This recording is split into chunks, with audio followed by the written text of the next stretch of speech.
Taubira, prisonnier, prisonnier, prisonnier, Betsy Taubira.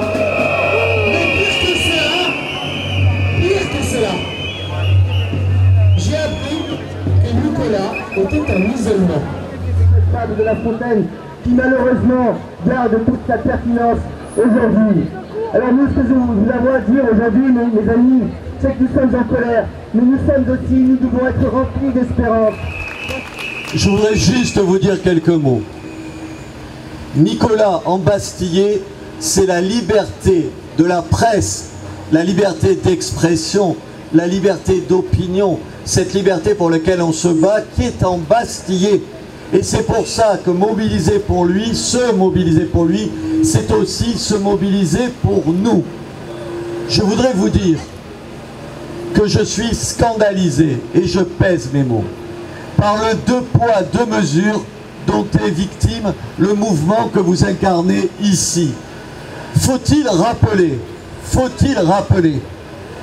qu'aujourd'hui, je n'ai pas vu un syndicaliste de la CGT, par exemple, embastillé parce qu'il a refusé de se soumettre à un test ADN quand Nicolas l'a été. C'est ça, le 2 poids 2 mesures.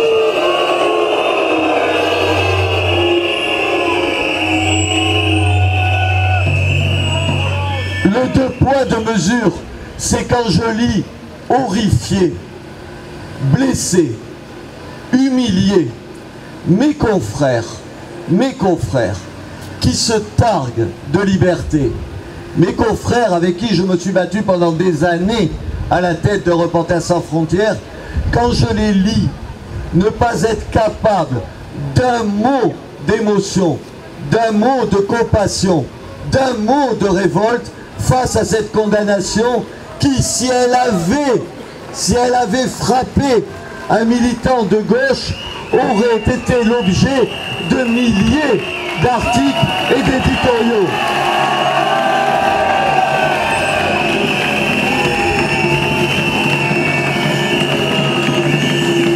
Je suis scandalisé, je suis bouleversé quand mes amis des organisations de défense des droits de l'homme, avec qui je me suis battu pendant des années pour les droits de l'homme aux 4 coins du monde, ne trouvent rien à dire, ne trouvent rien à protester, ne signent pas une pétition quand, en France, ici, quelqu'un est condamné à 2 mois de prison ferme pour avoir uniquement défendu des idées.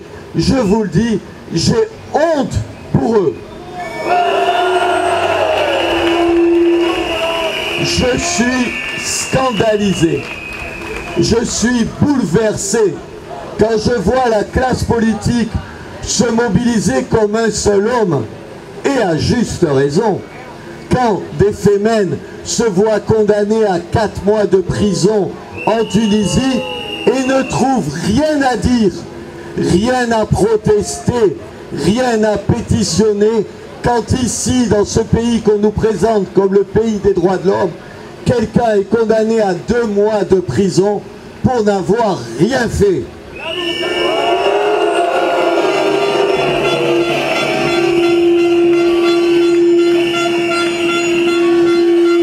Je suis scandalisé, je suis bouleversé par cette classe politique qui, à de rares exceptions près, ne se mobilise jamais quand il s'agit de défendre des gens qui n'ont pas leurs idées. Et c'est là-dessus que je voudrais terminer.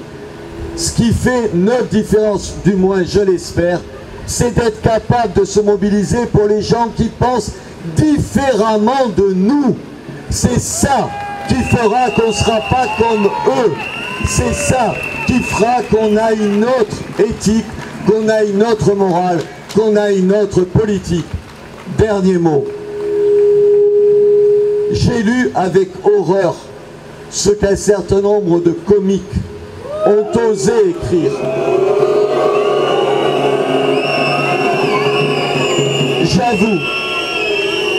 Je vous avoue que je ne dois pas avoir le même humour qu'eux, mais je suis profondément sidéré et peiné pour les parents de Nicolas d'avoir entendu un certain nombre de gens qui sont les chantres de l'audace, de l'humour, oser dire qu'on allait voir enfin ce que Nicolas allait vivre et que tout cela allait le faire changer d'avis.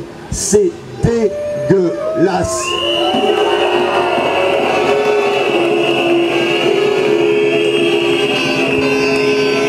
Vous savez, sans vouloir chasser les gens, sans vouloir trouver des têtes qu'il faut faire tomber, je vais quand même vous avouer, et je pense que je ne serai pas le seul ici, je verrai et je ferai les comptes au bout des 2 mois de détention de Nicolas. Qui parmi mes confrères aura protesté? Qui parmi les défenseurs des droits de l'homme aura protesté? Qui parmi les politiques aura protesté? Qui parmi, vous savez, ces intellectuels qui font fond de commerce de leur émotion aura protesté? Et je vous propose qu'on n'oublie pas ceux qui se seront tus.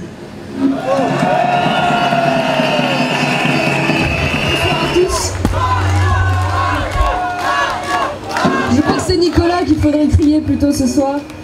Sachez que j'ai évidemment la parole ce soir en tant qu'élue de la nation, mais j'ai surtout envie de vous parler en tant que citoyenne, mue comme vous par la colère et l'indignation, car j'ai suivi jour après jour comme vous ces derniers mois la calomnie qui vous a été faite, les gardes à vue arbitraires et massives, les sous-estimations de chiffres, les mensonges. Et il y a quelques semaines de cela, je dénonçais à la tribune de l'Assemblée nationale les prisonniers politiques. Aujourd'hui, je ne pensais pas que cette vérité deviendrait aussi criante.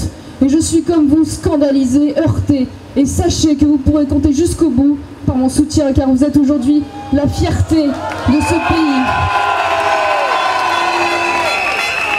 Mais ne vous l'aurez pas.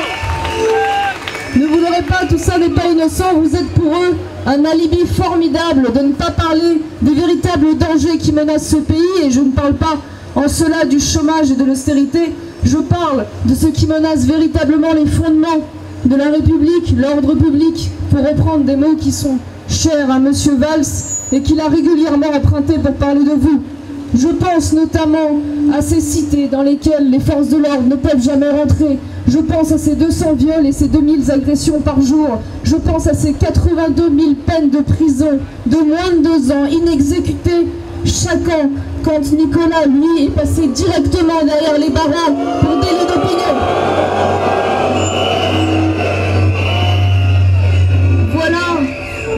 Voilà qui mériterait bien quelques mandats de dépôt et l'intransigeance de nos magistrats, si tant est que celui qui a envoyé Nicolas derrière les barreaux ne fasse pas partie du syndicat de la magistrature.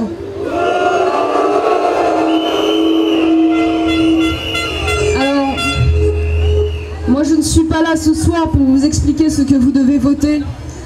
Je ne suis pas là ce soir pour faire la promotion d'un parti politique, ni pour simple stratégie politicienne, car vous êtes de grands citoyens. Beaucoup de choses peuvent nous séparer, mais je crois que la justice, la démocratie, la liberté, elles sont des choses qui doivent tous nous animer, qui dépassent les clivages partisans, qui doivent chaque jour nous mobiliser au-delà de nos petits intérêts personnels. C'est pour ça que je suis là ici ce soir et je salue les propos de M. Ménard qui nous disent qu'il n'y a pas plus grand honneur que parfois se mobiliser pour les gens qui ne pensent pas comme nous. Et c'est ça qui fait notre différence et notre force.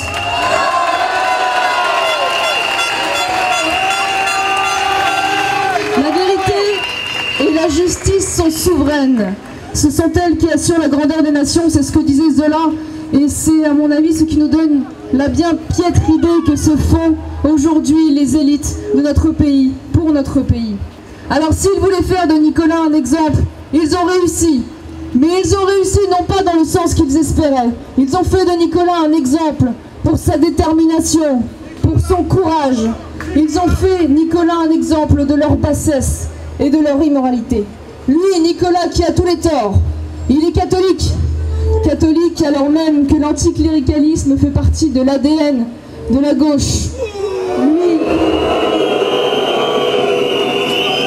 Eux qui ont en horreur tout ce qui fait référence de près ou de loin à notre identité, y compris culturelle. C'est un étudiant brillant. Il ne fait partie d'aucune des minorités qui pourraient éventuellement souffrir d'un syndrome post-colonial. Et en cela, ils ne l'ont pas épargné. Alors il faut être lucide. Et aujourd'hui, il faut comprendre que cette injustice s'inscrit dans un mal qui est beaucoup plus profond que la simple condamnation de Nicolas. Il faut se rendre compte que nos aînés ont parfois naïvement fermé les yeux sur un déni de démocratie et la perte de notre souveraineté qui nous conduit aujourd'hui là où nous sommes. Aujourd'hui, nos politiques préfèrent flirter avec les puissances d'argent. Ils préfèrent être dans la complicité des journalistes plutôt que de se soucier de leur peuple. Et c'est à vous aujourd'hui, demain, de continuer le combat afin de retrouver cette démocratie et cette souveraineté perdue. Car je vous l'annonce, il y a quelques jours de cela, la Commission européenne a prévu d'ores et déjà une réflexion sur une législation commune concernant la gestation pour autrui.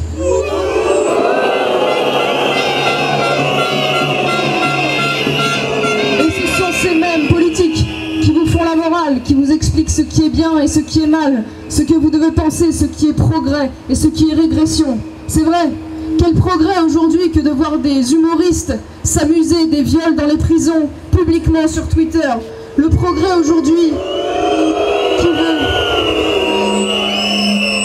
qui veut que les hommes ne soient uniquement que des auxiliaires de la consommation et des produits bientôt consommables.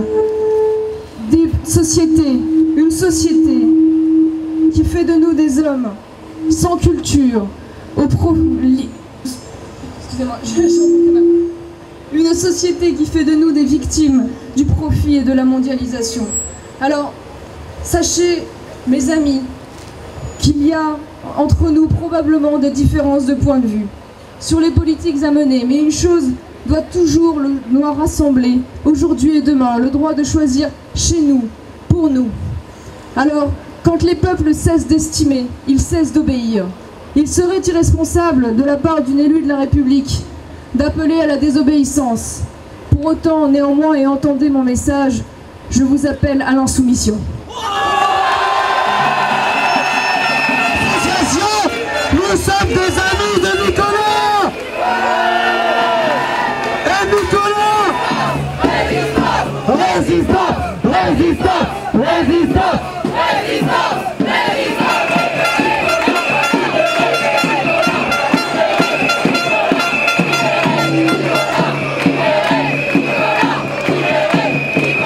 Libérez Nicolas! Libérez Nicolas! Il y a des gens de la manif pour tous, car nous sommes tous des amis de Nicolas!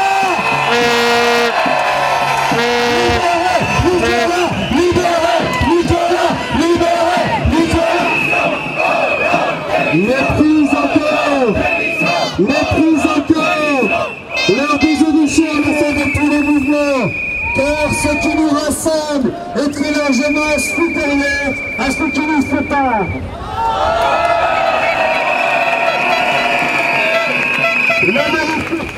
Je voudrais vous dire combien je suis fière d'être au milieu de vous ce soir. Vous êtes tous des résistants. Vous êtes les acteurs de l'histoire. Car l'histoire, c'est nous qui la faisons ensemble, chacun à sa manière.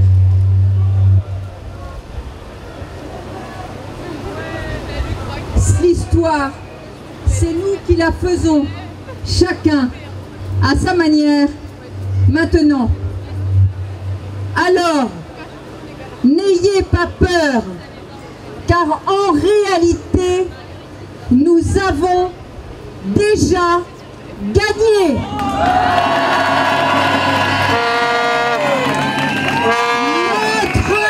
Notre victoire, c'est le réveil du peuple de France.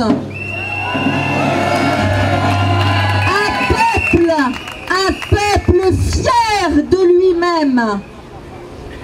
Depuis des dizaines d'années, On nous demande de nous culpabiliser, de nous excuser, de baisser la tête. On nous dit coupables, coupables des pires maux.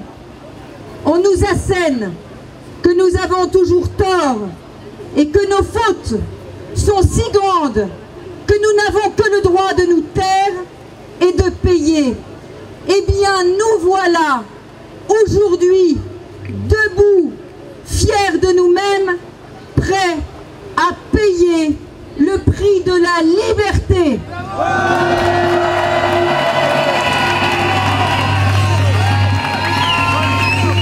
C'est pourquoi, certes, nous avons perdu une bataille, mais nous gagnerons la guerre.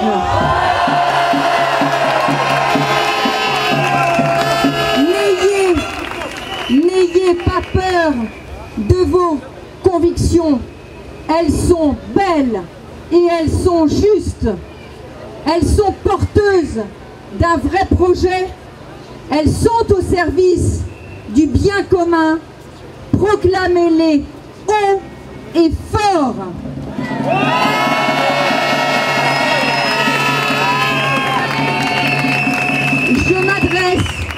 Je m'adresse aux parents qui sont là. Et c'est grave. À la rentrée, dans les écoles, seront imposés des programmes destructeurs pour nos enfants.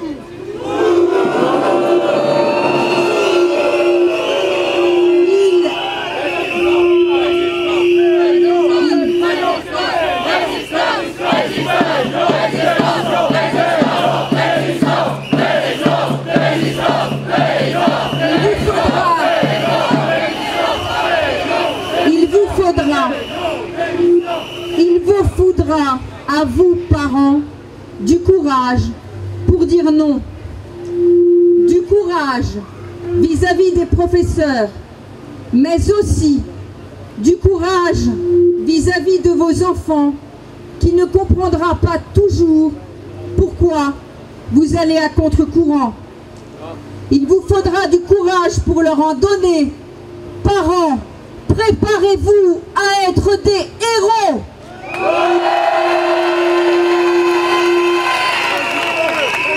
N'ayez pas peur. N'ayez pas peur de la calomnie. C'est désagréable et je suis bien placée pour en parler. Mais si c'est le prix à payer, alors payez ce prix de la calomnie avec joie. Nous sommes dans un monde où seul compte l'apparence et l'image. Affranchissez-vous-en. C'est le prix de la liberté.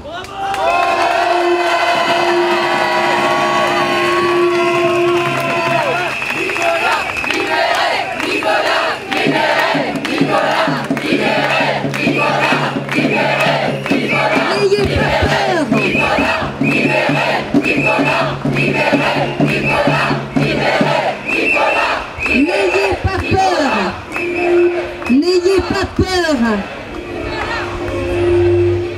N'ayez pas peur de déplaire si c'est pour défendre la vérité. Nous sommes en résistance. Notre résistance n'est pas celle du dépit et de la colère, car cette résistance-là n'amène à rien de bon. Notre résistance à nous, elle est joyeuse, car nous savons que nous luttons pour la vie, pour un monde plus juste et plus humain, respectueux du plus fragile. Résistance, résistance, résistance, résistance. Notre résistance. Résistance, résistance, résistance, résistance, résistance, résistance, résistance, résistance, résistance, résistance. Notre résistance, cette résistance-là, elle amène la paix intérieure, la sérénité et la non-violence.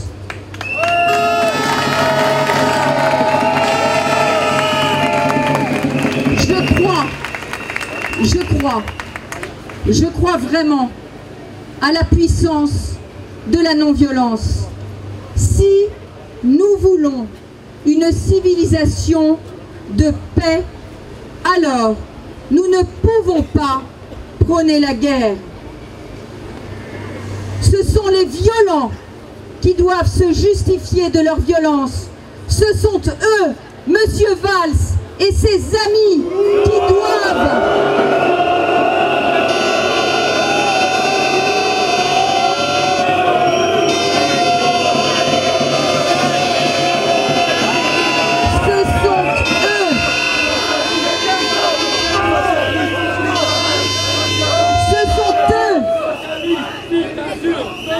Ce sont eux qui doivent se justifier, ce n'est pas nous.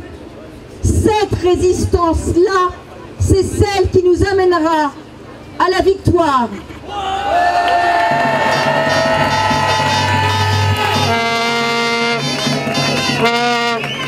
Alors oui, merci d'être là, merci d'être un peuple fier de lui-même. Vive la résistance, vive l'espérance et vive la France. Dictature, socialisme, dictature, socialisme, dictature, socialisme, dictature, socialisme, dictature, socialisme, Hollande, dictateur, Hollande, dictateur, Hollande, dictateur.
Oui.